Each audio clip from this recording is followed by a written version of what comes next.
Warning, this video is not suitable for all ages. Viewer discretion is advised. Let them know we not breaking YouTube guidelines. This is only for entertainment and educational purposes only.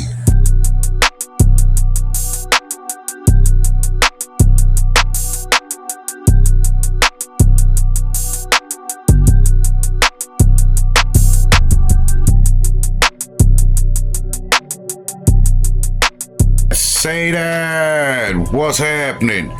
You tuning in to another episode of Say That 420 Buds.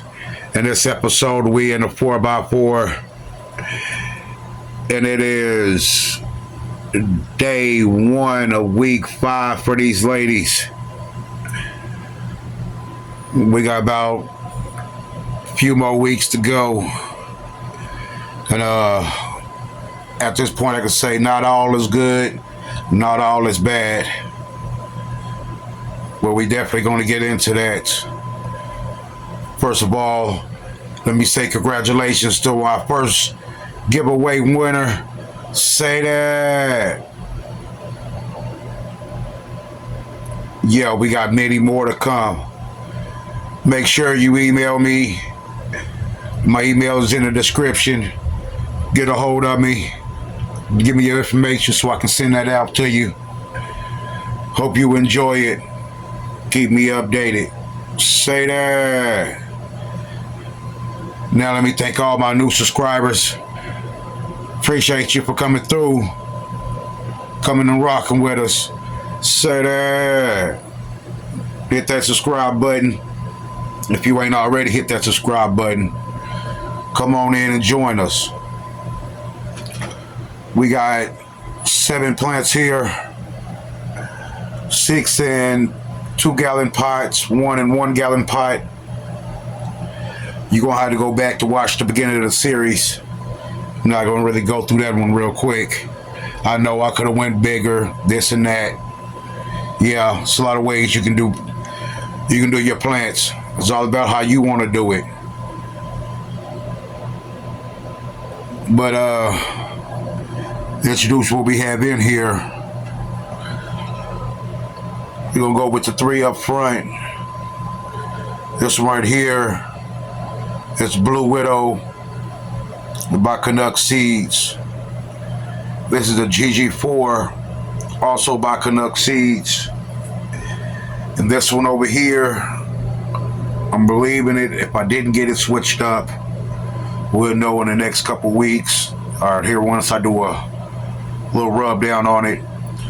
We'll believe this one is the Cheese. Also, the one behind it is a Cheese by Canuck Seeds. The 2 back here in the middle, the one in the back is a Granddaddy Cough, and the one up front is a Sweet Tooth. The Granddaddy Cough is a genetics from a friend of mine, and he also gave me the Sweet Tooth. Back in the back corner back there, we have another Blue Widow, also by Canuck Seeds. Like I said, we day 1 of week 5 for these ladies. And over here, we're doing pretty good. We have a little burnt tips. At this point, I'm just really giving it just plain water. We had a good rain come through here, so I collected up a good amount of rainwater. So I'll be giving it that for the next week and a half, or next couple waterings. But let me get you in here real close. This is the lower section of my Blue Widow. As you can see, right here in the middle, we have 2 tops, or you can say 2 ends. They bent over, going every which way. You can see how this plant is. Just got it leaned over, bent over, going over here to this angle. Let me move this before it drop. Always forget about my calendar. This one right here, space over to the back. Get you in a little close up so we can focus up on it.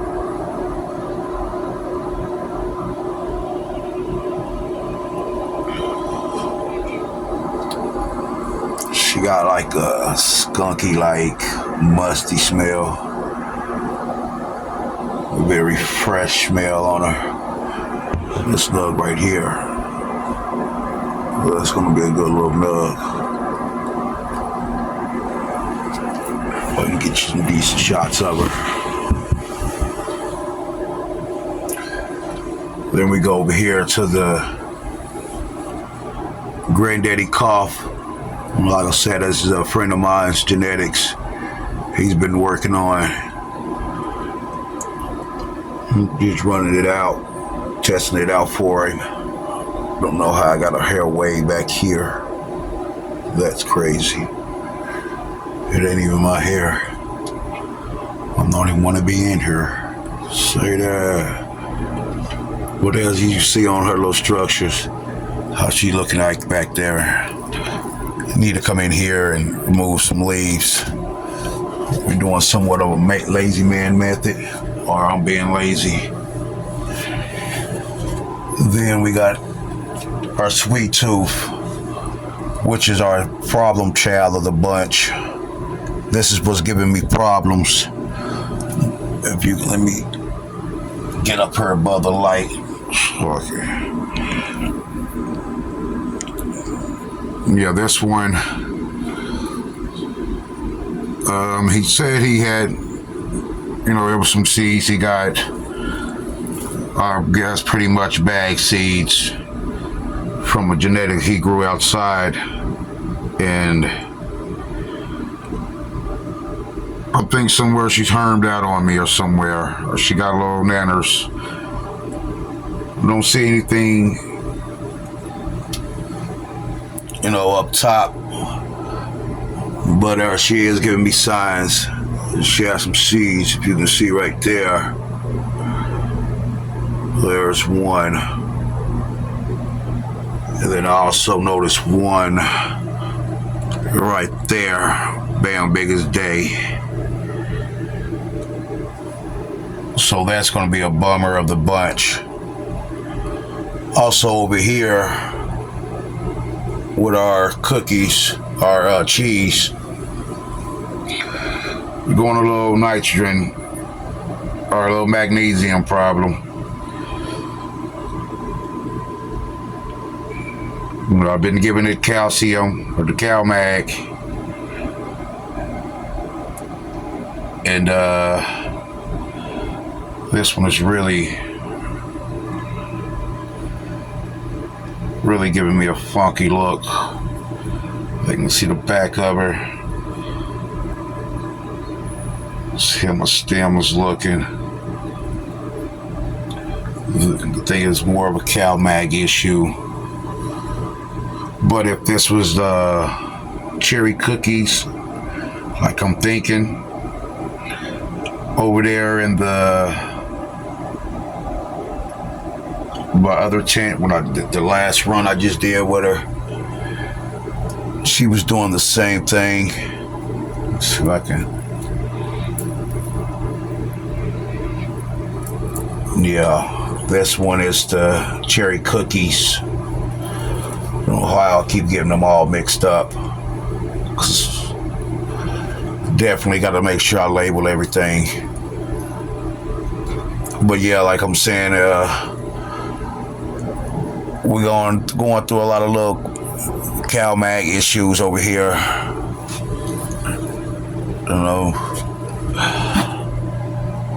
Stunting around a little bit.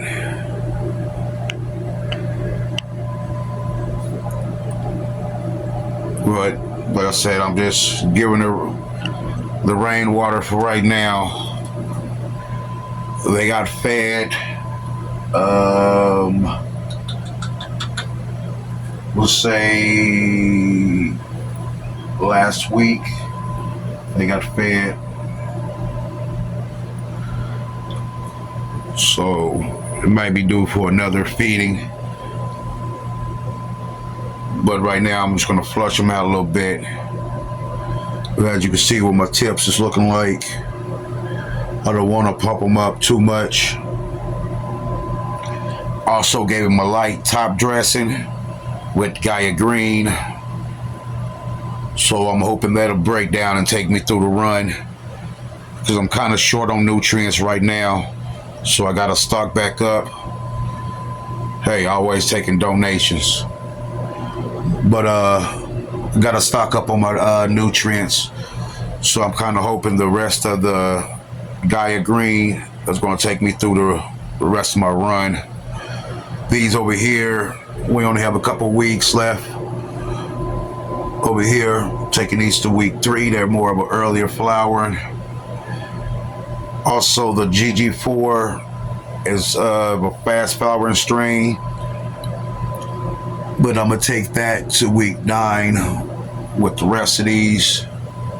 So I'll be taking this one down first. Or maybe taking them over to week 9 and doing them all together, hanging them up in here. Because I got a little more time with my seedlings that I got going on. Which I'll post that video up next week on how the seedlings is doing. And we just go back and forth until this run is done with. And then we'll just focus on the seeds. Hopefully we got some new things coming in. And we're going to add that in the rotation. But just basically want to say appreciate everybody that's been watching. No, this ain't Tone Loc. This just me, Vente. One thing you gotta know, as beginners, veterans, master growers, one thing that you gotta know, or you gotta do, make sure you have strong genetics inside your tent. I am running clones here, all but 2, which is the 2 back here in the middle. They're seeds. And I should have cloned them out first, so I know what I'm working with. They're just more of a testers, and that's something that you don't want to have in your main run. It's something that you're really testing out, because like I'm experiencing, it can cause little problems in your tent. And with the way the thing's looking, I can just jump back there and knock them 2 out, unless we having major issues as far as like mold or anything like that going on. Maybe knock on wood, we don't get none of them problems. But other than that, I'm just gonna let her run, and just gonna take her out accordingly. But yeah, make sure you have strong genetics. You know what you're working with. Being a new grower, not really experiencing many genetics and different breeders, can't say too much about, how they got, their strains and how to do, how they're doing. So I just got to try them out as I get them. And the ones I like, I keep. The ones I don't, well, we came, we saw. You gotta go. But say that if you ain't already hit that like button, make sure you go smash that like button. Subscribe if you haven't already subscribed. Go tell a friend to tell a friend. Till the next time I get with you. Say that. I'll holler.